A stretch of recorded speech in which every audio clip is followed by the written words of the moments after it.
On our panel this evening, we were unable to get any government minister to come on the programme. So instead, we are delighted to welcome John Redwood from the Conservatives, having led Margaret Thatcher's policy unit in the 1980s. He then served in various roles in John Major's government. He's twice stood to lead his party and has been a Eurosceptic all his political life.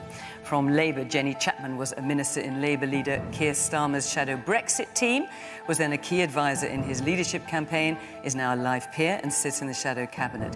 Despite Keir Starmer's previous strong support for Remain, the party position is now that Britain's future is outside the EU. Ben Habib moved here from Pakistan as a teenager. He worked in finance and then founded his own property company. In 2019, he was elected to the European Parliament for the Brexit Party until the UK left the EU. He's now a member of Reform UK and believes a proper Brexit hasn't really happened yet. Alistair Campbell spent many years as advisor to the Labour leader and then Prime Minister Tony Blair. As well as being a passionate Remainer, he's a strategist, podcaster, mental health campaigner and writer of many books, the latest about how to get involved in politics. And here to provide sober analysis is Professor Anand Menon, who's director of the think tank UK in a Changing Europe. That's the wide-ranging body of academics who study and scrutinise the issues facing the UK since leaving the EU.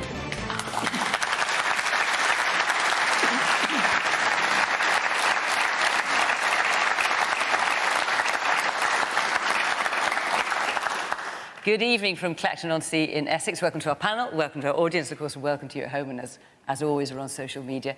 Now, I wanted to start, first of all, by telling you a little bit about all of you, about our audience here this evening. And as I said earlier, all of you voted to leave the EU back in 2016. Now, clearly, some views have evolved since then. And so to reflect that, and in consultation with the BBC's polling expert, Professor Sir John Curtis, nearly 70% of you still believe that Brexit was the right thing to do, though you have a variety of views on how Brexit is working so far.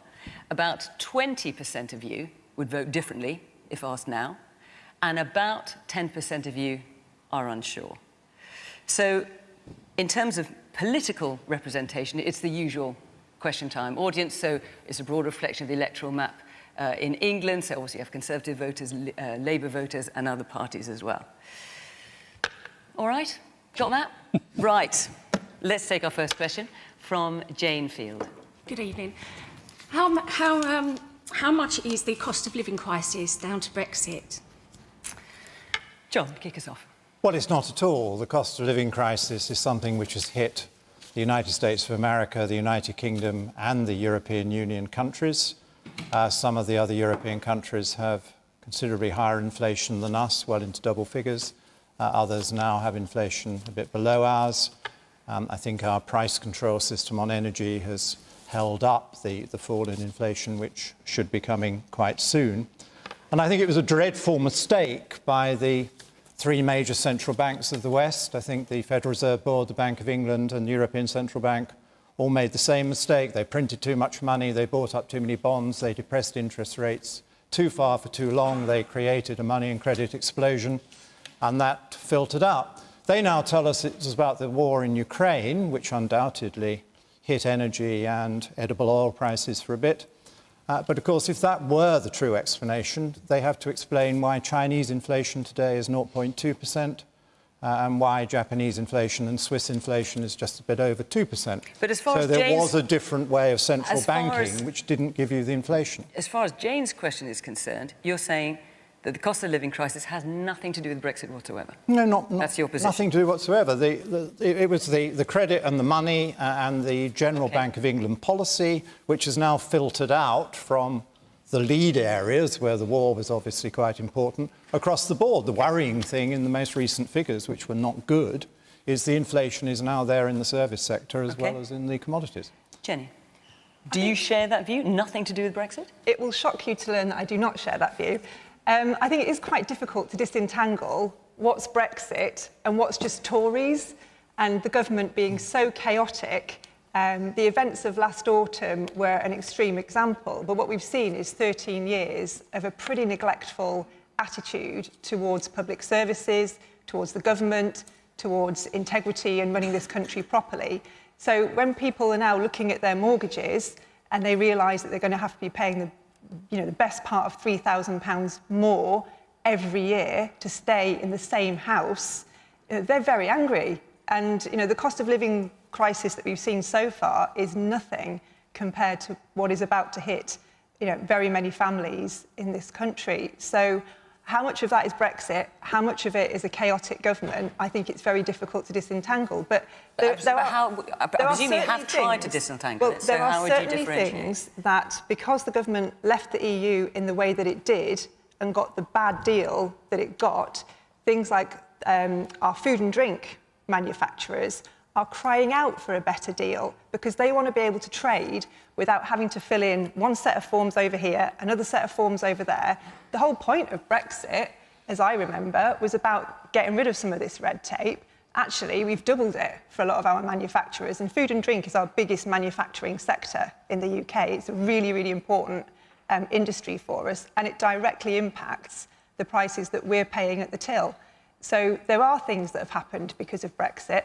But I think now what we're seeing actually is a penalty after 13 years of Tory government. OK. Now, listen, I want to hear from all of you as well. You're sitting there very quietly. So get your hands up if you want to put your 10 penneth into this. Yes, we'll come to you. Let me get a microphone to that man at the back and that man there. And then, Anand, let's come for you. So John is saying it's got nothing to do with Brexit whatsoever. Jen is saying it's got something to do with Brexit. What would you say, Anand? Well, I mean, what I'd say first and foremost is the cost of living crisis is not driven primarily by Brexit. It's driven, and it was started by international factors, the war in Ukraine, the tail end of COVID. That's why it's hit the whole of Europe equally. But I think it's hard to argue that Brexit hasn't had an impact and made it slightly worse than it wouldn't have been for at least three reasons, I think. One, the devaluation in the pound we saw after the referendum has made imports more expensive because the pound went down, and that fed into inflation slightly. Secondly, making trade more difficult, which Brexit did, is also going to have an impact on prices. And thirdly, ending free movement has meant that labour shortages that are there for a variety of reasons, a lot of them to do with COVID, have again been slightly exacerbated. So Brexit isn't the main cause, but it's certainly an element that accounts for some of the cost of living crisis. OK, well, let's hear from some people in the audience. The man there in the white shirt with the sunglasses. Yeah. I think it's hard for people to understand that Brexit can't be causing a cost of living crisis when me, as someone who runs a business, is being directly affected by the rise of import costs and the costs of getting IT equipment, for example, which is what I predominantly sell, into the UK, is becoming more difficult and more expensive, and that I'm having to pass them expenses onto my customers, and that's part of the cost of living crisis. And is that something that you expected to happen? We didn't forecast it as bad as it has been. When COVID hit, everything went down in price and things were picking up really well for us, and now we've come out of that. The import fees have gone up again, and it's really difficult to get past the red tape that's in place when we've got all of our stock sitting in the Netherlands and sitting in Belgium, and lead times are higher and everything's just generally more expensive. And we, as a small business, can't compete with the big players, such as, the high street shops that can sell them for a much better wholesaler price because they've got agreements in place from previous relationships. OK. The man there in the blue shirt. In 2016, we were told we were going to be 350 million better off on the side of a big red bus. We're now asking people who still believe in Brexit to say, prove it hasn't got any worse. I don't see any benefit from it all. So the way you're phrasing that question, I'm assuming that you would vote differently now. Very much so. And just tell me why that is. I don't see any benefit. When I look back at the government that we had then, and I look at David Cameron and who was involved then, and now I look at the government that we've got now, I look at, Boris Johnson, Nadine Dorries, Jacob Rees-Mogg, that type of government, I've got no faith in them. OK. Alistair. I think that the point you're making there, and the point that the gentleman there has made as well, you were lied to, I'm afraid. You were lied to. You were told that it would be pain-free. You were told that it would all be upsides, no downsides. You would be told that getting a deal would be easy, that it would be straightforward to leave. You were told that we'd get the money on the health service. And lots of the things that you were told would happen, such as a trade deal with the United States, have not happened. And lots of the things that you were told wouldn't happen have happened. Anand mentioned the loss of 10% in the value of the pound. We've not recovered from that. You were told there'd be more investment. Investment has flatlined. We were told it would be a boost to productivity. Productivity has flatlined. Trade has been hammered. And I hear the story that this gentleman has told virtually everywhere I go, particularly from small businesses, who are drowning in red tape. And I'm afraid that, look, I understand why a lot of you guys voted for Brexit, because you felt that Johnson, Farage, these con men were coming along, offering you something that was going to make your lives better. And I was in a school today, just a few minutes away from here, Clacton Coastal Academy. Really bright kids, really nice teachers, fantastic school in a very tough area. And I asked the kids what they thought of Brexit, and all but 2 said they would vote to rejoin the European Union if they had the chance. That is a future that I'm afraid, I think this government, and I don't blame you for voting, I blame them for lying to you. They lied, they've not been properly held to account. Johnson's gone for lying about COVID. He's still not properly been held accountable for Brexit. And we're all of us paying a higher price in our cost of living and everything else because of the lies that we were told. Ben, I'm not sure if you're one of the con men that Alice is referring to. Well, let me deal with that. To be fair to people like John and Ben, I think they've always believed in this and they've always had their reasons for it. Boris Johnson never believed in Brexit. Boris Johnson went for the referendum as a way of advancing his own career and becoming Prime Minister. Well done. He did it. Okay. The mess he's left this country in, that guy should never, ever be forgiven for it. Ben. So the question is, just to remind you, how much is the cost of living crisis down to Brexit? The cost of living crisis has absolutely nothing to do with Brexit. Well, even when you hear the man there who's running using it in an IT well, let me address that point straight away.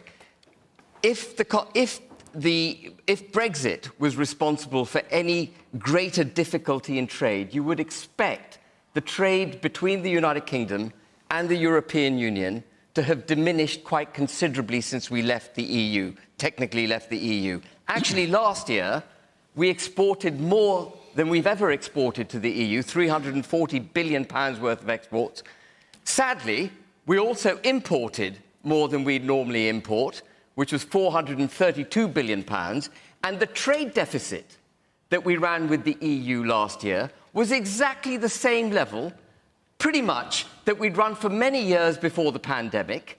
And that trade deficit, ladies and gentlemen, is much worse for the pound. The trade deficit being 92 billion last year. That trade deficit is much worse for the pound than us leaving. That trade deficit is bleeding the UK of foreign exchange. We're having to sell pounds to buy foreign exchange, to buy European goods. Actually, the problem with Brexit is not that Brexit's caused problems, it's that we haven't properly Brexited. And I will agree completely, wholeheartedly with Alistair when he says that the Prime Minister was loose, at least in his association with the truth, when he promised to get Brexit done. Because what he said to us, and it's on page 5 of the Conservative Party manifesto, was that the country would leave the European Union as one united kingdom, that we would take back control of our laws, our borders, our cash, and our, did I say laws? And our laws. And we haven't done that. Borders is the one you missed. Did I miss borders? You My goodness. Ben, sorry, just what's your name with the glasses there? Lewis. Just answer Lewis's point. Lewis is saying it's made his business more difficult. You're saying, no, it hasn't. I mean, the evidence... I mean, that's the reality for him. No, it isn't. I mean, the evidence... Well, he just said it. The evidence is there numerically with the benefit of hindsight. You can someone can fact check me. OK, so speak directly to Lewis then. No, so if you look up the government website, it will tell you that last year we exported more than we exported before the pandemic to the EU, 340 billion. We imported 432 billion, and roughly the trade deficit was what it has been for years. All right, let's let Lewis answer that. Sorry, just one thing I wanted to come back on is it was the mention of the pounds and things like that. It's the pounds and the pence that matter to my customers, and the the savings that I have to pass on, I can't do anymore because also, of the very red tape. I haven't addressed the actual question. So, well, I just want you to address Lewis, because Lewis is saying it's made his business more difficult. You're saying, no, it hasn't made business more difficult. Lewis, it may have made your business more difficult. It may have done. And, of course, there'll be anecdotal evidence of that in a lot of businesses. Okay. But clearly, overall, it hasn't had that impact. Can I just check that? So, Anna, can we just... Because when I looked into level of exports and imports from you, different people take different views about whether it's gone up, it's gone down. What are the facts in this? I mean, there are government figures on it. I mean, there are several things to say. Firstly, yes, trade hasn't performed as badly as I think some people thought pre-Brexit it would. But the crucial thing is, if our trade hadn't been as affected by Brexit, we would see our trade performing like that of our nearest comparators. And what has happened post-COVID is there is a gap between our trading performance and theirs because theirs has gone up significantly more. And it's very hard when thinking about that to think that's anything other than... No, but Annan... Ben, I'm going to let other people come Just on Ben's other point, it seems curious when you're talking about we didn't leave properly. I mean, Lewis there is saying there is red tape. By leaving properly, as you say, you're adding tariffs onto that red tape. You're making his life harder and more expensive. OK, well, let's hear... I'm just going to hear a bit from Ben, forgive me. I'm going to hear a bit more from the audience. Well, you spoke at some length, so forgive me. The woman here in the blue. Sorry, it just makes my blood boil when I keep hearing that same thing about the fact that we were lied to. You know, that's just not the case. We didn't believe that. I certainly never believed that. I wanted out to be sovereign, to not be encumbered by the EU.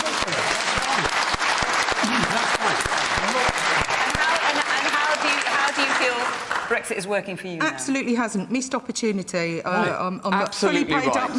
You're saying it's a missed opportunity. What about the woman here in the black dress?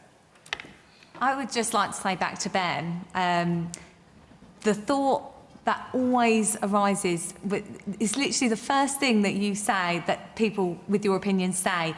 It's like Brexit could be good if it went to a different school. No, I'm so sick of that. Not at all. No, hang on. Let her speak. Yes, carry on. Where is the gumption from both Labour and the Conservatives to say, actually, no, this is what we're going to do about it? I'm honestly, like the lady said about her blood boiling, this boils my blood when all that is rolled out is, well, there could have been a good Brexit if other... And it's... No, it's well, I promise you, we're 7 years on. Well, we are, later in the programme, going to get to exactly that point. So keep your blood down just for a minute. Absolutely. But we will get there. Yes, the woman there in the flowery top. Yes, what I'd like to say is the reason that I wanted to come out of Brexit was because we seemed to keep to all of the rules and many foreign countries didn't. I'm just talking about people that go up on roofs, for one thing. We kept, when they brought the rules in about the safety guards, we took that on board. But when you went to France or Germany or something, they were all up on their roofs with nothing.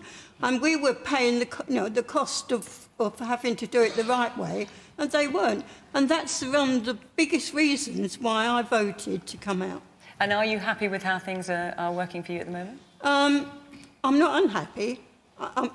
There's a lot of things that aren't right. So, but I just think we need to really get to grips with where we are, what we want, and just keep to it. And not keep changing our mind every 5 minutes either. That's what I hate it when they keep changing their minds. And the woman there in the third row back. Yes. Hi. Since Brexit, are we now worse off? Are we broken Britain? And what party will grow a backbone and stand up and fight for us and put great back into Britain? OK. Let me hear one more. One more point. The man here in the front. So, just going back to the original question of is Brexit the cause of the cost of living crisis? I have to agree that I think COVID was definitely partly to blame for the cost of living crisis. But it seems strange to me that whilst everybody can't afford bills, people can't afford to buy food, people can't even afford heating bills, that the only people actually benefiting out of anything rising in price is the government, because it's percentile. The income for the government is percentile. In terms of taxation? In terms of taxation. So if the price of everything increases, the government gets more money. And they put out a lot of money funding COVID. So it kind of makes sense that there is a cost of living increase because billions of pounds were spent on COVID. I'm going to move on because there's a number of elements I want to get through, dictated by the questions that you submitted before you arrived. Before I do, I just want to tell you where we'll be next week. We've got 2 more programmes before the summer break. Normal service will be resumed. They won't be all about Brexit. Next week we're in Exeter in the southwest of England, and our last show of the series is in Fleetwood on the Lancashire coast. So if you want to come and be part of the audience, go to the Question Time website, here is the address, and follow the instructions there, and we would love to see you. OK, let's take another question now from Sean Garnham. Are we yet to see any Brexit dividends due to interference, incompetence, or just pure execution, or in fact were we deceived? And can I just ask you what you think, Sean? I want a professional opinion, I'm afraid. Oh, OK. I'm sure you must have an opinion, but all right. I will go around the panel. Alistair, let's kick off with you. Yeah, I mean, look, I accept the point about sovereignty. Lots of people voted for that. And I'm not saying that... I was addressing the gentleman who was asking why things have not worked out as he thought they would. And the answer is that the people who led that campaign told a lot of lies. And having told those lies, they're still lying. Now, I would actually argue, though I've got a bit, at least these two have got the guts to come and face questions, unlike the government, I would at least agree with their passion in the belief and what they think Brexit could do. But I really do think that until we properly hold to account people who directly lied in the democratic debate and admitted it. You listen to Dominic Cummings, who actually ran the campaign. No, but he ran the campaign. Johnson was his little puppet, and he ran the campaign. And I think that whether it was them telling you that Turks were coming in, which was a lie, whether it was the 350 million on the bus, whether it was the trade deals that they were going to do, they knew when they said that they weren't. They wanted to get out on whatever basis and then deliver a Brexit that none of them could define. None of them had a plan for what Brexit actually meant. I can easily define Brexit. It's easy as pie. Well, do you want to answer the question, though, Ben? And maybe you could do it when you're answering the question. But yeah. the question is, are we yet to see any Brexit dividends due to interference, incompetence and pure execution? Or were we deceived? Well, we absolutely haven't seen the Brexit dividends we should have seen. And that is because we haven't properly Brexited. So what do you mean by that? So what I mean by that is we have not become an independent, sovereign United Kingdom. Northern Ireland has been left behind in the EU single markets for goods. Because they lied about it? I know a lot about that because I fought a court case and the Act of Union has been broken. That's a fundamentally important part of the failure to properly deliver Brexit. And not in any sense downplaying the importance of Northern Ireland, of course. No. But it has an implication for the rest of the United Kingdom? Are you saying the rest of the United Kingdom is not Brexit? No, it hasn't, because when we signed the Trade and Cooperation Agreement, what Boris Johnson signed up to was non-regression on state aid. These are really important policy points. State aid, competition, employment and environment. We are not allowed to regress from EU standards, such as they were on the 31st of December 2020, including, ladies and gentlemen, a commitment to net zero. So if we want to get off net zero and we want to address the cost of living crisis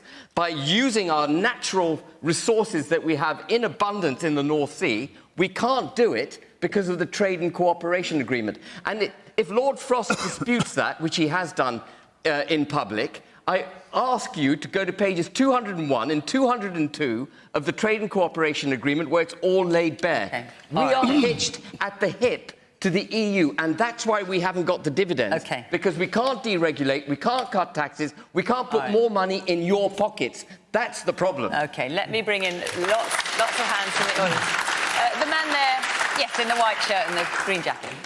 Yes. 2016 was the only lie. There was no intention or expectation from David Cameron that we were actually going to leave the EU. There was a huge campaign, far bigger than the Leave campaign, government, leaflets, etc., media, celebrities. So there was no expectation we were going to leave. And the result came in, we're leaving. Then we had 3 years of frustration from people like Mr Campbell, most of the MPs on both sides, trying to frustrate, legal term, frustrate the process. So we had another election 3 years later in 2019, a massive vote. This is about disconnect from political parties and voters. Okay. We had a massive win. After that, No chance. COVID, and then we have Ukraine. We haven't started Brexit yet. Okay. When's it going to start?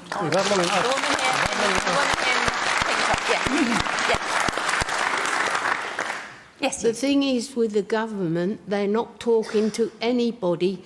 They're like people with their head in a paper bag at the moment. All right, and let's take another view. The man at the bank in the pink top or red top, yeah. I need to say to Mr. Campbell that I have, throughout my sweet life, been lied to by the elite politicians that we have elected for whatever reason. Right, so a plague on all their houses, you're saying. I beg your pardon? Now, I know there are people in the audience who have changed their mind about how they voted and did feel deceived. I haven't heard from them yet. We've heard from people who feel that we haven't had a proper Brexit, but... Oh, so we heard from one, but I want... Forgive me, sorry. But let me hear from a couple more voices. I want to make sure I get a range of views. Also, people are still a bit undecided. So, yes, you presume no one in the pink top there. Yes. Well, I believe that the majority of the 17 million that voted for Brexit were for genuine reasons, for the underlying principles about our sovereignty of Parliament. It wasn't because of a political slogan on the side of a bus. And do you feel the question is... Apparently those benefits have never actually materialised anyway. You know, the forecast of a saving of 10 billion, and that was actually downgraded by the Institute of Fiscal Studies to about 5 billion a year. In the context of the national health budget of 400 billion, it was never going to make that difference anyway. OK. And there's also people who are still undecided. You think it's too soon to say who? Yes, the person there in the green top. The problem with Brexit is that it was meant to be everyone's Brexit, whether you're Labour or Conservative, and the problem with it was moulded in the Tory right, so no Labour's views got included in that process. I think it would have been better to have everyone come together to make a Brexit for everyone, but it was just obviously hijacked by the Tories. So. And how do you feel it's working so far? Or rather, the question, sorry, forgive me, the question is, are we yet to see any Brexit dividends, or were we deceived? Yeah, we're not seeing the Brexit dividends. I mean, they were meant to curb immigration. What is it, like 130 or 140 million to Rwanda, and no one's gone there yet? I mean, we could have used that towards stuff in the country, or maybe helped those living on the boats, you know, have a centre for them. OK. So, John, are we yet to see any Brexit dividends due to, Sean, you're saying interference, incompetence and poor execution, or were we deceived? Well, we've seen some, and I'd like to see many more, and there are many more opportunities to be taken, and I live in hope. But let's so take the money. What dividends have we seen? Let's take the money, first of all. We're already getting big savings. They are going on a spending spree in the EU. They're just raising 800 billion of borrowings to finance their big next programme. We won't be on the ticket. We won't be responsible for all that debt. They're just proposing another 66 billion on this year's budget. We won't be responsible for a share of that. The amount of money on the bus for the NHS, 350 million, we more than put that aside. The NHS is getting a lot more extra than that in the last 3 years. Part of that was COVID, but part of it was government decisions about increasing the amount of money going into the health service and anticipating the big reduction in outgoings to the EU, which we are going to be enjoying. So I think the money is a very big win. We will have control over the money. I think the transitional settlement was too dear for my liking, but it's almost behind us. And what about trade deals, we get the really big... So, well, for example, we were promised yes. a big trade deal with America. Fantastic. There's no sign of that. Well, no, I didn't think there would be. But, well, we said there would be, John. Not with President Biden. There would be. But there is a very big one with the Trans-Pacific Partnership, which is an area of 500 million people with big rising prosperity and plenty of trade. John, you were elected... In 2019, you were elected on a manifesto that said there would be a quick trade deal with the United States of America. So where is it? Well, I didn't say that. The manifesto. That was your manifesto. So don't feel about that. It is. But no, look, don't crowd out any attempt to explain to people that quite a lot of things are going right with Brexit. The only benefits you've given us are things that we haven't had to do. The TPP is very important, and it's an example of the kind of trade deal we can do. Now we're independent, because it has a very important chapter on services. Now, we are one of the world's biggest, second biggest, I think, service exporter. And our services are at record levels, and they're growing very quickly. And we now do trade deals that recognise and help services, which the EU would never do because they were all about French and German manufacturing and weren't very interested in our service sector. And we were told by Remain that we wouldn't be able to roll over the EU trade deals. We've rolled them all over, as we rightly forecast we would, and we're now working a way to improve them all. I think it's wonderful that we're getting good relationships again with Australia, New Zealand, Canada, Jamaica, other countries that we're very close to in the past, because we cut them off when we joined the EEC. We were very cruel to them. But they've been nice to us. When we decided to liberate ourselves, they said, well, you're welcome back. And yes, we'd like a good trade deal with you. We'd like cultural exchanges with you. It is fantastic to have that family feeling. Let me bring the rest of the panel. Jenny. I mean, I think, to answer your question, Sean, I think the things that people thought they were going to get haven't happened. So most people that I speak to who voted for Brexit thought they were going to get great economic growth, investment in public services, amazing trade deals around the world, definitely thought that immigration would be easier to control. None of that has happened. Now, that doesn't mean that this country is going to go to hell in a handcart because we're not in the EU. I do not believe that. I think we have a wonderful future ahead of us. And yes, we can put the great back into Great Britain. That anybody who wants to be in government should have that as their aim. We've got a great future. But what you cannot have is this kind of mess of a government who are more concerned about peerages for their mates and partying during lockdown and then lying about it. They're spending far, far more time on those things than they are on fixing the deal, getting us in the Horizon programme, sorting out some of the problems that they've caused in our relationships with our nearest neighbours, because whatever you think about Brexit, you've got to get on with your neighbours, right? Because you want to have a good trade arrangements with them. And if you have good trading relationships with your nearest neighbours, you stand a lot better chance. And if you stick by the deals you made as well, by the way, and don't go back on them in a matter of months, stick by your deals, you've got a much, much better chance of getting those good trade deals with people like the Americans in the future. So, Anand, are we yet to see any Brexit dividends, or were we deceived? And what about John's point about services being at record levels? Well, let me deal with services. Our trade in services has held up really, really well. And I think, paradoxically, one of the reasons for that is COVID. And by that, I mean, it's quite hard to go and sell services in the European Union now, but one of the things COVID made us very good at is doing things virtually. And I think what you find is a lot of people, like in my profession, academia, if it's a bit of a hassle to get yourself a visa to go to Belgium, you do the lecture online. So a lot of services trade has managed to find ways around the frictions that Brexit has induced. So I think it's true. Services trade has held up. But is it at record levels? It's fine. Yeah, it's high. I mean, I think held up. if you control for the impact of inflation, I don't think it's at record levels, but it has held up pretty well. And just on benefits... And it doesn't have a deal with the EU. We do not have a deal with the EU on services. Okay, Ben, let's let Anand answer. We don't have a comprehensive deal, but it does cover parts of services. No, it doesn't. No, the services are outside the trade and cooperation agreement. Let's leave that and move on to the benefits. On benefits, I'd say three things. Firstly, immigration. The government now controls legal immigration into this country. That is to say, yes, we had a record number last year, 600,000 coming in, but they all came in as a direct result of government policy. We have scrapped freedom of movement, so people don't have the right to come here as of right. Now, we can quibble about the numbers, but on that fundamental point of sovereignty, we have sovereignty over our immigration policy. Secondly, our laws. There's quite a lot we could do when it comes to our laws. Take one of, I mean, you would hope as an independent country we could come up with an agricultural policy that's better than the common agricultural policy of the EU, okay? But actually here, the government hasn't acted particularly fast. We've got a new regime almost in place, but not quite. Farmers are facing uncertainty about subsidies. Here, I think it's government failure. And as the gentleman at the back said, understandable to an extent, because we've been through a lot since 2016. We had 3 years arguing about Brexit, then we had COVID. Things are going to take time. The final thing about Brexit benefits, I'd say, and this is the thing that annoys me most, I think, is one of the things for me about the referendum was it was a call to do things differently. It was a call from parts of the country that don't normally get listened to and were frustrated to say, hang on a sec, we need to do things differently. And we had slogans on the back of it, like levelling up. There, I think government has let places like Clacton down. We have seen no improvement whatsoever, despite the fact that we had that very clear clarion call in 2016. Things have got to change, and that, for me, is the single greatest failure of this period to date. OK. I'm going to take another question on a subject that you mentioned, on immigration. Derek Gutteridge, where are you? Ah, yes. Yes, good evening, panel. We now see more people entering the UK than we ever did when we were actually members of the EU. Why has the Tory party mismanaged our borders?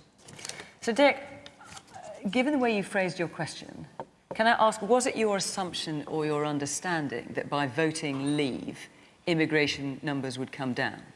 When I voted to leave, one of the reasons I voted to leave was to manage our own borders and stop people coming into this country as and when they felt like it.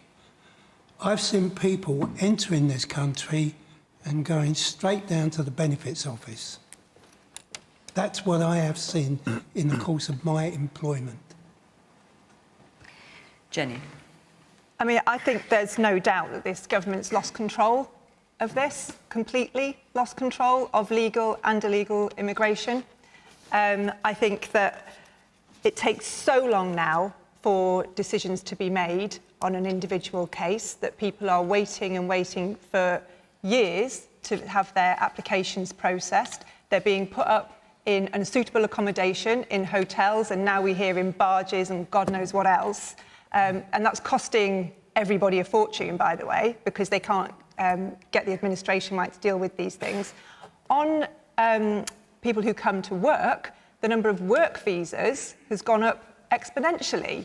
And the reason for that is because this government allows employers to pay someone they recruit from abroad 20% less than they would have to pay if they recruited in the UK.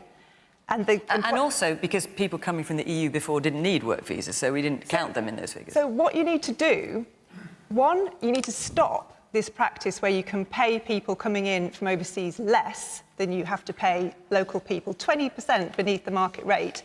Two, if something's been on the shortage occupation list for 10 years, 15 years, perhaps there's something you need to do about skills and training people in this country to do those jobs. It is outrageous that nursing has been on the shortage occupation list for 15 years.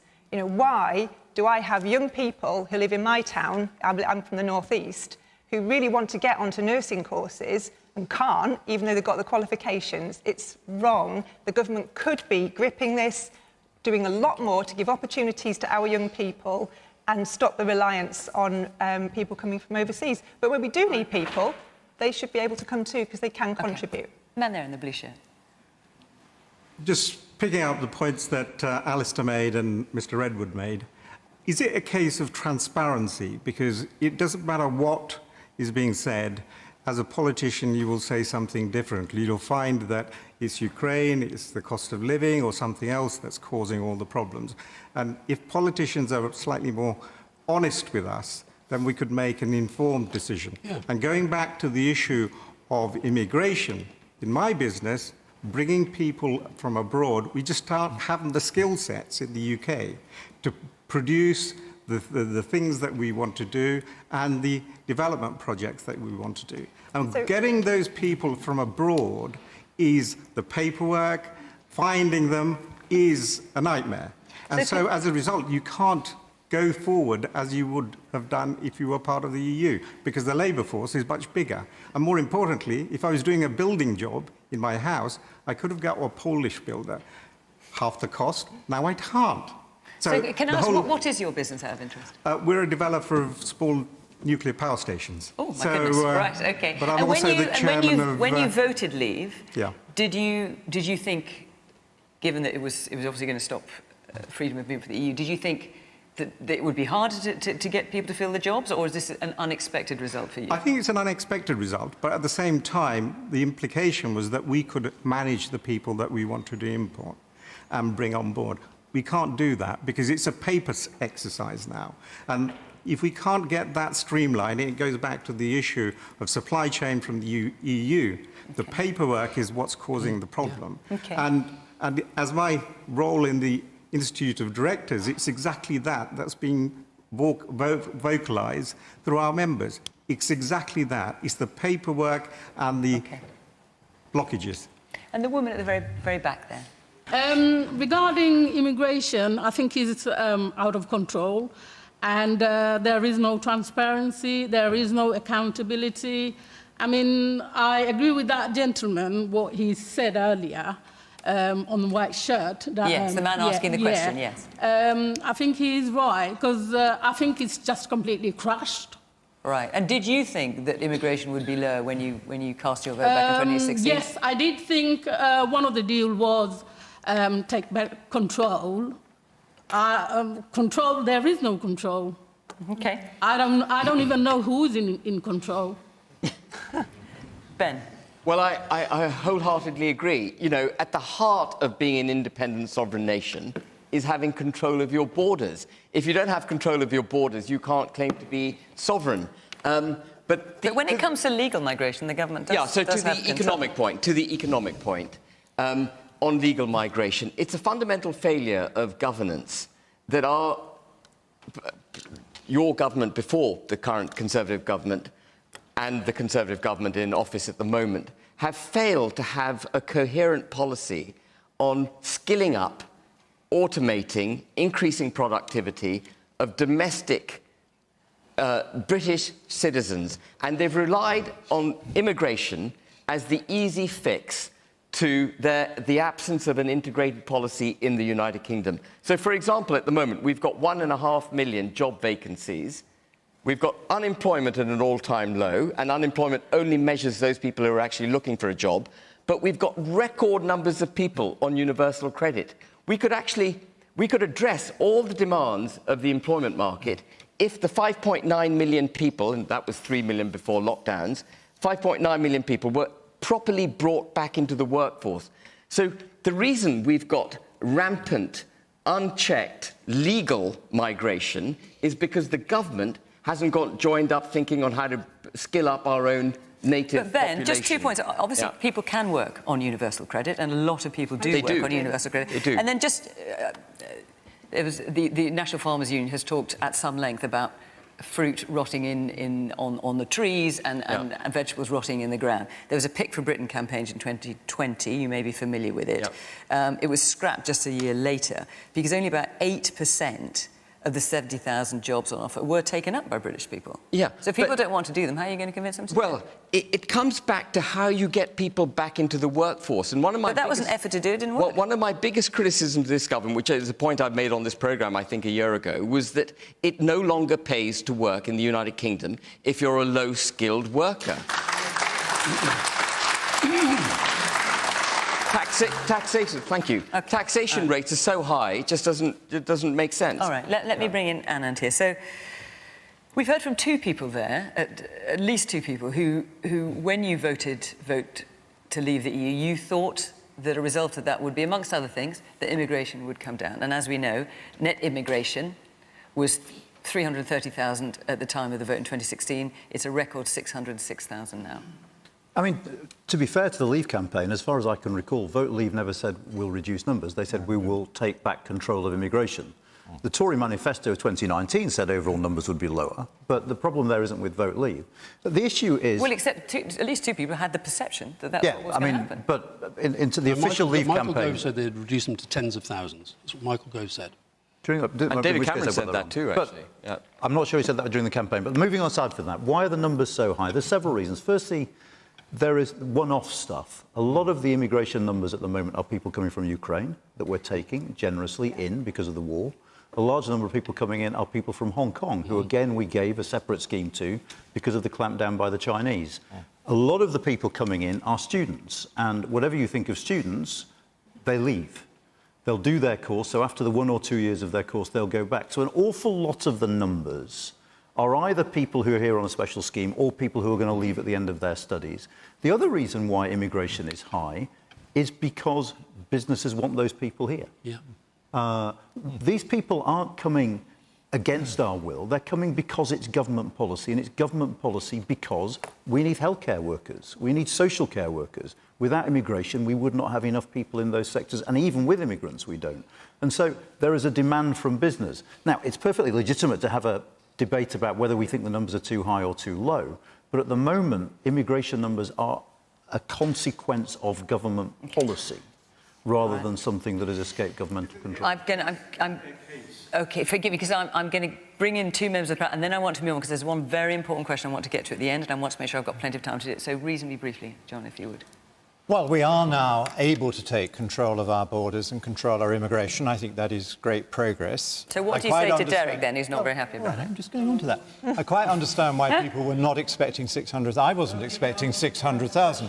There are the special factors we just heard about, but I think we now need to use the powers we've got to say that there will be fewer people in future. One of the ironies is that the Remain campaign said that unemployment would surge and that we would become very unattractive to people from overseas. Instead, the reverse happened. Unemployment tumbled. We created a large number of jobs. I think part of the problem with this is we are now finding a lot of people Jenny, let him answer, in fairness. So what I'm saying is that it is good news we can control it. We now need a civilised public debate about what is an appropriate number, and we can change the rules, because most of these people are coming in perfectly legally. And as you've seen tonight, some employers want more, lots of other people want less.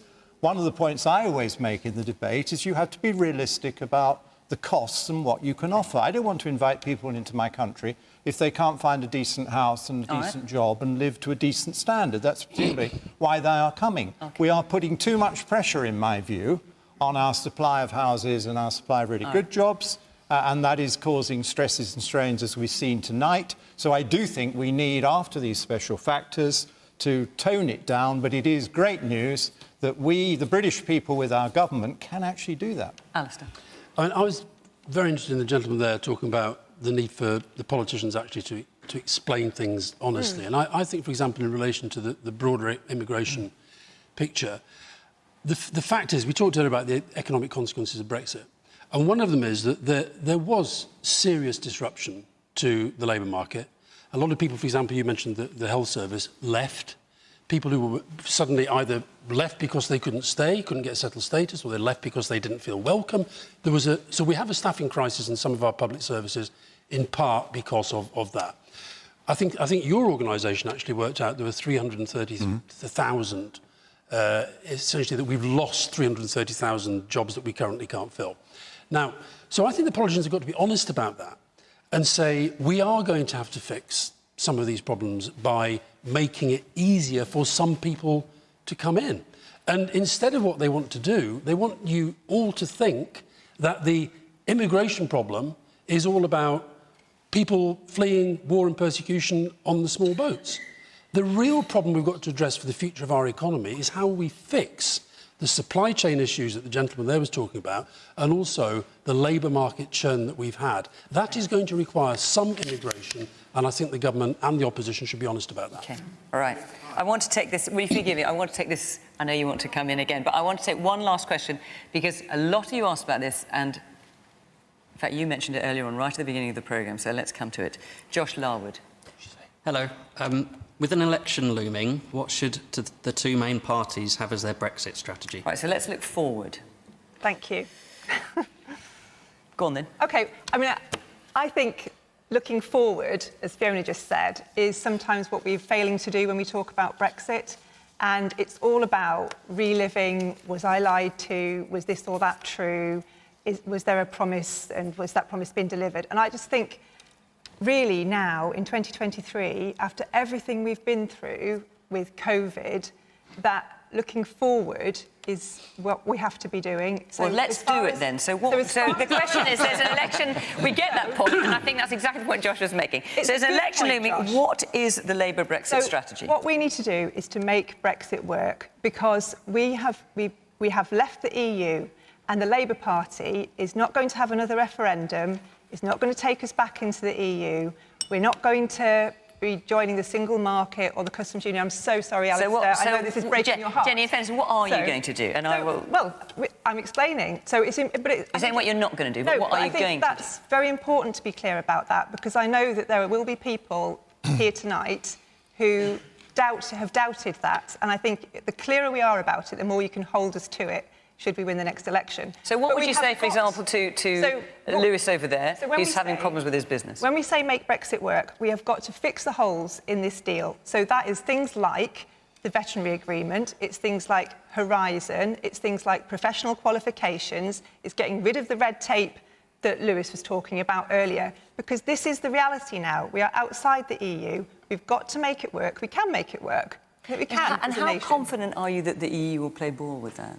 Well, I don't think the EU is sitting by the phone waiting for us to call, if that's what you mean. But there's no reason why the EU wouldn't want to discuss with us, to talk about things where we think there are problems with the deal that we could fix for mutual benefit. I think this idea that if the EU is doing well, we must be doing badly, or for us to do well, the EU must be cross with us. I think we've got to get past all that and realise that, you know, the reality is that we can all do well. And if they're doing well, that's good for us. If we're doing well, that's good for them. OK. Now, John, as you know, we don't have a government minister on the programme, but the question is, what should the two main parties offer as a Brexit strategy? So you're a Conservative, so you'll I hope to influence the manifesto, and I'm bursting with ideas on how we take advantage. But what do you think? What do you opportunities think the government, being an independent country, should offer as a Brexit strategy? I think they do need to go back to their agricultural subsidy regime. I think it spends too much money on stopping people farming, and it should spend much more money on creating much more great British food. We've got a food shortage and dear prices. I think people like to buy more British food. Let's use our subsidy intelligently to promote really good British growing. I think we need to make sure we do get more of our own fish and land them here and in British boats, because our fishing industry was badly shrunk during its time in the common fishing policy. I want VAT off a lot more things, with domestic energy an obvious one, because energy is too dear. We weren't allowed to do that. I want the VAT threshold on small business raised from 85,000 to $250,000. We weren't allowed to do that. There are a lot of small businesses that literally close down when they get to 85,000. We need to expand their capacity. I want to see us take advantage of the taking back control of our borders to have an immigration policy that meets more people's wishes, because as we've seen tonight, the current one isn't quite hitting the right spots. I want us to promote all those trade deals with a big service element in them so that we can make progress. I want to see the labour market fixed in a way that I think Alistair would approve. And I do think the government is working very strongly on that now. OK. Well, let's hear what our audience to think. get more people in Britain working in those jobs. The woman in green there. Thank you, Mr Redwood, for your point of view. I think it's really interesting that we're talking about taking Britain forward, possibly parallel to or in opposition to the EU.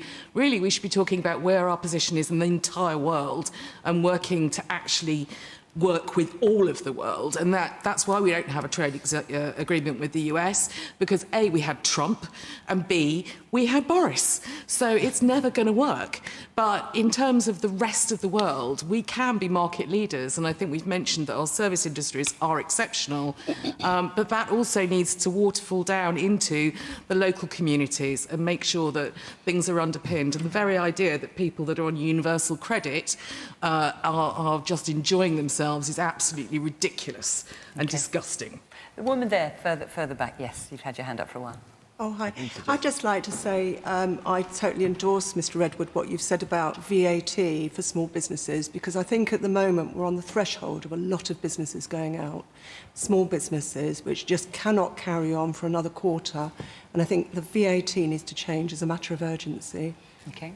Anand, what's, in your view, what should the Brexit strategy be from whoever forms the next government? Well, I'm afraid I think the Brexit strategy will be to say as little as possible about Brexit, because both parties have manoeuvred themselves into a position where they don't want to talk about it. So I think that's what we'll get. I think that's a shame, because what both parties should do is be honest. What we've not had in this debate about Brexit from the start is any honesty about trade-offs. And there are legitimate trade-offs. If you want to be in control of your laws and your borders, that's fine. The problem with that is that Lewis is going to face red tape, because unless you're in the single market, there are going to be impediments to importing things from the European Union. It's perfectly legitimate to say, I choose the red tape. But what I would like to have 7 years after that referendum, are political parties willing to say, here are the trade-offs. This is how we will play that trade-off, and this is why. Because then at least we can have an honest debate and be straight about what Brexit means and what we're going to do about it. OK. We haven't got long, so you're going to be reasonably brief. Forgive me. Alistair. Look, first of all, I think John did a very good job there of saying what John Redwood has always believed would work for a British economy, and he's done it consistently his entire career. I do think it's worth pointing out that at a time of this anniversary, 7 years on, at a time of a cost of living crisis, not to have somebody from the government here is utterly scandalous and is a shame. And I think it's an insult to you. And I'm not going to speak about we know what the Conservative strategy is, even if they don't. But I do think for Labour, I desperately want Labour to win. They kicked me out of the party for being a bit too extreme on Brexit in their view. But the only thing I'd say is there's a famous ice hockey player called Wayne Gretzky. And he said that what made him a great player was that he always skated to where the puck is going and not where it was. And I just feel, we're here in Clacton, 20% of you have changed your mind, 10% of you are thinking about it, and those children I saw this afternoon, they all want to keep the option open that one day we will regain our future in the European Union. I understand why Labour don't want to do it now, and I'm not going to criticise them for doing that. But I think that there is a real danger, if we're not careful, we are going to reduce this country for the long term, not just to the second tier of international relations that this lady was talking about, but to the third and the fourth tier. I honestly believe this is one of the biggest acts of self-harm that we as a country have ever inflicted upon ourselves. I don't think Labour should be going to that place, but I do believe that what one generation did, the next generation has the right to undo, and those children today made me think they should go for it. Ben. Well, first and foremost, I think the country has to leave the EU as one United Kingdom. So the first thing that needs to be done... So how would you do that, then? So the first thing that needs to be done is that the Windsor Framework, which is just another form of the Northern Ireland Protocol, needs to be ditched. Outrageous. And we need to bring 1.8 million British citizens back into the United Kingdom, first and foremost. And actually, that would sort out very much everything that's required to be sorted. Absolute rubbish. The border is a recognised border between Northern Ireland and the Republic of Ireland. It's recognised in the Good Friday Agreement. Yeah. The trade that goes across... You lot messed up. No, you lot messed up. No, I'm the sorry. trade that goes Let's across... not get into that now, but yes. Our lot delivered the Good Hang on, Friday. Alistair. The best way, we've got 30 seconds left, so I better let Ben Okay, let's get just something be clear of on word the in. border. Leo Varadkar, Simon Coveney weaponised the border. They threatened violence. If we didn't put if we didn't put a border down the Irish Sea, and what we've got now is a border right down the middle of the United Kingdom. That is an abomination to me, and it should be your to any... Your Brexit created. No, which your narrative created. All right. And we have to terminate that border as the first starting point. I'm afraid that's going to have to be your ending point as well, Ben, I'm afraid, because we've run out of time. More to say. So how was that for you? Interesting? Glad you came?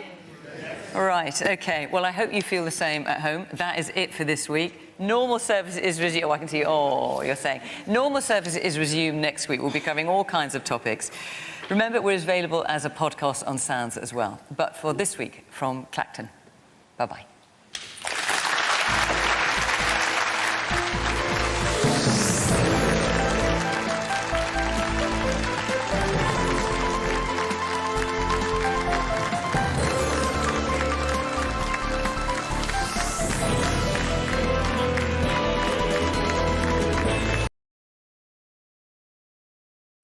I literally forgot that was on tonight. But I didn't forget it was on, well, technically. I knew it was Thursday.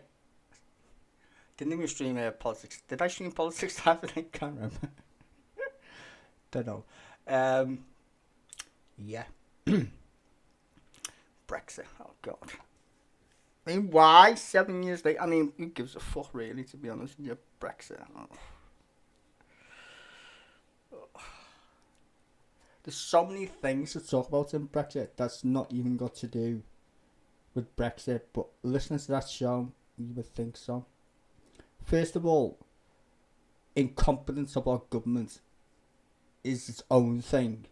I mean, we had Liz Truss. That was not Brexit. That was just Liz Truss, right? Let's get that shit straight. The Tories was at the beginning of the show. Someone said, bright idea. I think it was the guy in the burgundy looking top, or whatever it was, the old fella, or mature man, shall we say. He basically pointed out the obvious.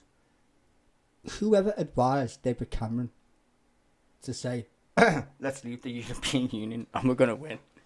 clearly don't live in Britain, or they're so far removed from the plebs that they completely fucked up. I mean, he literally said it.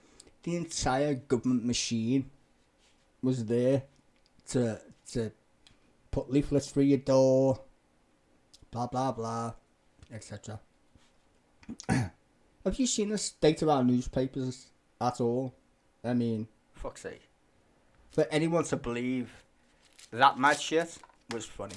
Now, did a lot of people not want to be in the EU? Yeah, clearly.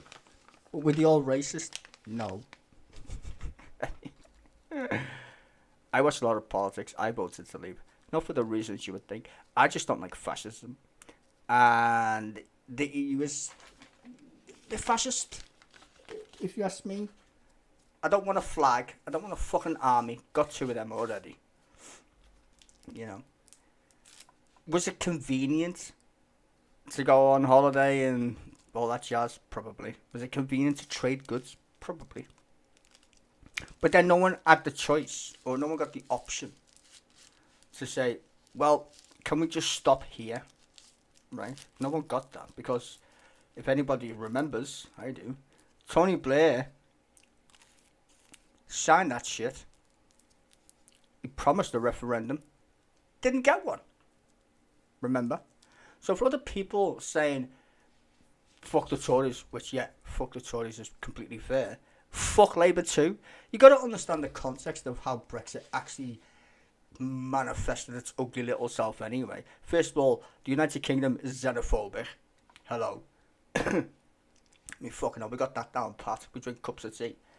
Second of all, we had this mad thing called neoliberalism enter the national psyche in the 80s with Thatcher, etc. So everybody wanted to make money. And you know what was the fucking trending thing in them days? Trading blocks. Yeah, no shit. The European Union wanted to rival the United States, especially after World War II, to be a competitor to the United States. But then it got funny and went a bit fascisty and decided to make a flag, make an anthem. And people are like, this is a bit creepy, isn't it? I thought we all just wanted to trade together. Poland's just decided it wants a referendum on the EU. Not a shock. You get the point, right? So it's not just Britain that left or wants to leave. It's the entire concept of what the European Union is. What's it supposed to be? If you're going to tell me the European Union is there to stop World War III, pretty sure you can already see that's a fucking fail. Like, literally. Europe's just been invaded by another European country called Russia. Did anybody do anything about it other than, like, send them weapons? Like a massive fucking psyop, right? So that's bullshit, as it stands. So, we had that. And then you get the whole point of, well, what's Britain then? What's Britain's role in the world? Well, first of all, we are a big economy. We control the bank and interest rates, mainly of the planet.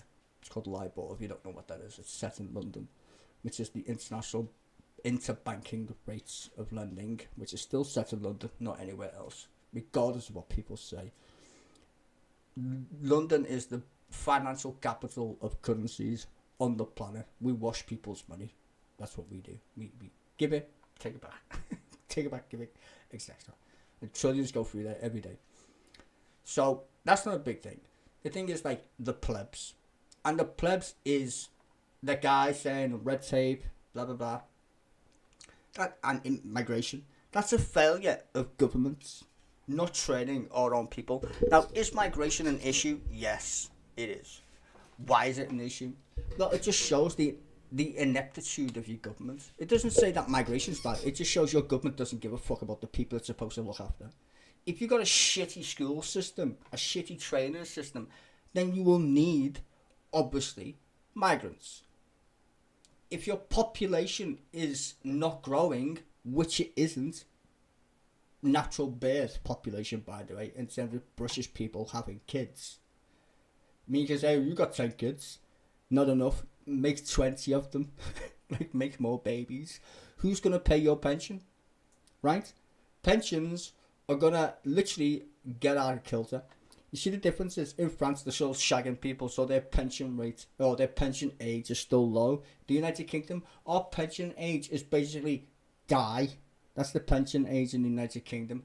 Die. If you're old enough to get a pension now, well, sorry, if you're about my age, right, and you manage to live long enough to get a pension, congratulations, because you'll be dead before then. The average age of a fucking male human is less than the pension age in the United Kingdom, so you're more than likely going to die. Living longer doesn't mean you actually can do anything while alive, does it now? You know, just saying. Brexit's a funny thing. It just is. I don't understand why we left one trading bloc to join another one. Maybe because they don't have free movement of people. Maybe, I don't know. The free movement of people thing didn't bother me. It was the fact that they had a flag and an anthem. I was like, oh, that's creepy. That's a bit Mussolini, that isn't it, really, to be fair. I'm not even going to blame the Germans. I'm going to blame the Italians. Mainly because they designed the fucking Hitler's garb. Anyway. What are we going to do about it? Not much, really. Are we going to rejoin? In about 20 years, maybe. Don't think we're going to join. The irony is, or the irony I should say is, the time we get to decide whether we're going to rejoin the EU, if it still exists, Scotland would have already left the Union by then. I mean, this entire thing is fucking fucked anyway. We should worry about the actual union that we're in. Would be more handy than the one that we just signed up for. Because the one that we're actually in is a marriage. Just saying. The other one was a contract. There's a difference. Right? When we signed up to join the EU, it was a contract. It was like, okay, but we can leave whenever we want, right? That's not the same thing with the actual country that we live in, though. We've been married to Scotland way longer than we've been married to the EU. And if you think leaving the EU's a clusterfuck, wait until Scotland leaves, because oh my fucking days, that will be popcorn ready fantasticness right there. I should make a new YouTube channel called Holy Fuckball Scotland Left the Union. Just that name alone would be interesting enough, right? And get views. We get the point anyway. So, Brexit. Don't see why they had the show, even though it said it's like, well, it's the anniversary. So, no one's fucking asked, really, are they?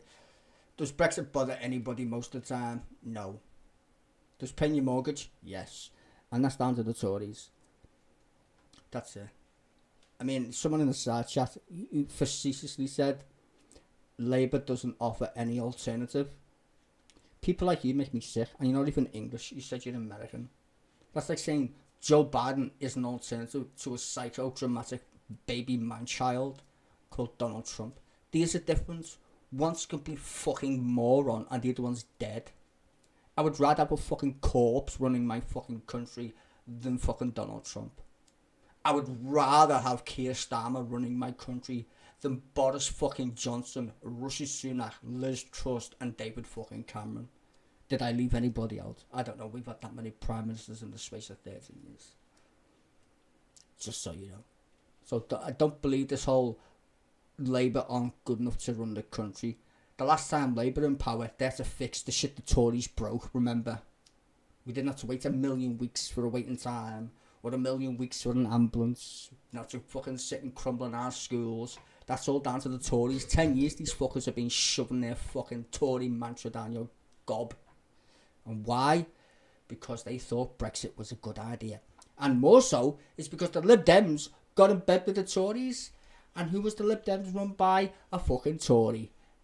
Yes. And he now works for what company? Facebook, aka Meta. Yeah, you know what gobshite I'm talking about. So let's not get confused on the history of our country. See, these fuckers leave out all the important juicy bits about how we got Brexit and why we're in the fundamental clusterfuck that we found ourselves in. First of all, incompetent governments since Gordon Brown. I'm not saying Gordon Brown was the smartest tool in the box, but he's far brighter than these fucking cunts. Literally. Apart from Sandergaard. He definitely was the smartest Sandergaard. But in terms of how we've seen social services and people, far better. These fuckers think you're just numbers at this point, which is pretty self-evident. I mean, these guys were partying while you couldn't see your fucking mum die or your dad die or whatever, you know. These fuckers having a party and turn down the street. That alone should, like, exclude them from getting elected in the next election. Don't give me any other fucking bullshit about it. Just saying. So yeah, Brexit will still be fucked up for a while, clearly. But it won't always be that way. I mean, people said the same shit when we joined the EU. It'll be terrible. Whatever. And then Labour got in power and give us the national minimum wage. What did the Tories say about the minimum wage when it first got brought in? I know, I was watching the TV at the time. They said it'll be a disaster. Everyone will lose their jobs because they all get paid the minimum wage. Now the Tories are promoting it. Oh, we got a living wage. My ass. The actual minimum wage in the UK should be about £20 an hour. Should be even higher if you live in London. The amount of money that's gone to the richest people in our country and in fact across the Western world is fucking amazing. More money than sense. And you know why? Because governments don't tax them. Because trickle down economics apparently is a theory that works. Why oh why would I want to waste money in a bank on a pleb? You have to take it from them. People don't give their riches away willingly. That's why we have taxes, you fucking idiots. I mean, seriously, the most productive time in the United States history is when tax rates were at 90-odd%. 90-odd%. 90. Not 10. Not 20. 90. They built the interstate fucking highway. Exactly. And you're telling me, oh, if we tax the rich people, they'll run away. Where to? China. They'll take all your fucking money. Good luck with that shit, bitch. They take advantage of the people who are hangers-on, and they're called politicians. Politicians are like ass lickers of the rich because they want a bit of their money. They're not satisfied with 85 grand a year for fuck all. They want more of it. That's like all landlords and all have second jobs, even though they get paid 90 grand a fucking year. But you don't get paid anything to be if you want a second job, then don't get paid to be an MP. How about that? Seems fair, right? Just saying. You should have one job. Your fucking job's an MP. What, you can be, what you're going to do it in your side time or some shit? I'm just saying. It's all fucking, it's a waffle in it really at the end of the day. Much like Brexit. A lot to do about nothing. Anyway, hope you enjoyed the show. Get mad. Worst pal I've seen in my life, John fucking Redwood. I'm sure he's shagged fucking, what's that bird's name? Fucking egg lady. Fucking hell. I can see if, Cuddy. Edwina Cuddy, didn't he shag Edwina Cuddy? Or some shit. When he was in John Major's government. I mean, that's how old he is. It might be John Redwood, it could be someone else. I'm pretty sure it was though. I'm pretty sure he got sacked for shagging Edwina Cuddy. Or something. And she got sacked for salmonella. Just mad. And then got sacked for shagging somebody. Yeah. Good old days when sex scandals were a thing. Now it's just incompetence is a thing. How fallen have we fallen? Terrible. Anyway, I'll be back on Sunday. I apologise if I forgot to stream today. Pretty sure I did. And if I didn't, I can't remember. Literally can't remember. I've been playing Diablo all day. I've got like 10 level 50 characters or some shit. I've been grinding the fuck out of it. God. I'm doing another what's it called? Warrior. I'm doing a two-hander this time though. I've got a Slayer and I've got a two-hander. My Necro is a badass. But I can't be asked grinding. Yes, I want to get him to level 55 and then do Nightmare with him. But yeah, it's a pain in the bum. Anywho, we'll be back Sunday as usual. So I hope you all have a lovely weekend.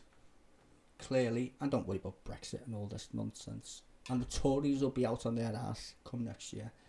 And if you think the Tories are even remotely as good as the Labour Party, go pay your mortgage and see how funny that is. Because there's no fucking way that Labour are even close to shite as compared to this budget that we... This is the worst government. I lived under Thatcher. If you ask me an honest question, who would you rather have in power? Margaret Thatcher or these idiots? I would honestly say Margaret Thatcher. That's how bad this government has been for our country. Fucking terrible. We need a bunch of people to stick on bonfires on November the 5th. Just so you know. Fucking terrible. Worst government I've ever seen in my fucking life. Fucking terrible. And for even people to say Labour aren't capable... Fuck off, honestly. You need your head seen too. Seriously. You just make the poll tax look fucking reasonable. Twats. Anywho. Goodbyes. See you Sunday. Tickety boo. And don't forget to hit the like button. It does help. Only because of new people. Not because of me. I don't get paid or anything. But it's, you know, if people want to